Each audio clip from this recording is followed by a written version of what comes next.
Очень примечательно то, что в китайской хронике народы Запада времен Вэйлюи саки именуется словом сэй. В нахском языке слово сэй и сэг однокоренные, где сэй – олень, олицетворение благородства, является производной формой путем смягчения согласной от слова сэг – человек. Таким образом, в различных исторических документах запечатлены оба названия одного племени – сэй, сэг, сак, что является косвенным доказательством нахского происхождения этого слова. Горы Наньшань – место обитания аланов.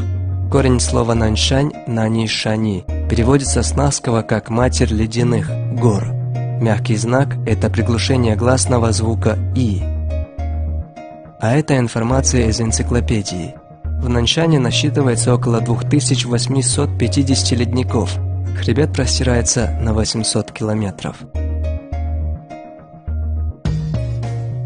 Цитата. Царство Янь, Йен, буквально скала, пропасть, находилось к северу от Янцай, вероятно, на Южном Урале. Слово «йен» при учете его описания в тексте и того, что в китайском нет гортанных звуков «а», полностью сходится со смыслом и звучанием нахского «ин» – пропасть, обрыв. Цитата. Хроника Ханшу передает.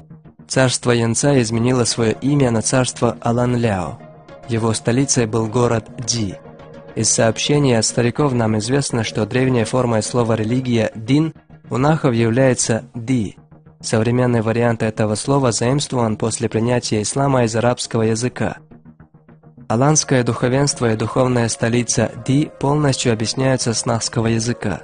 Алани и Ди – это люди Бога, поклоняющиеся Ему, и столица Ди – религиозный духовный центр.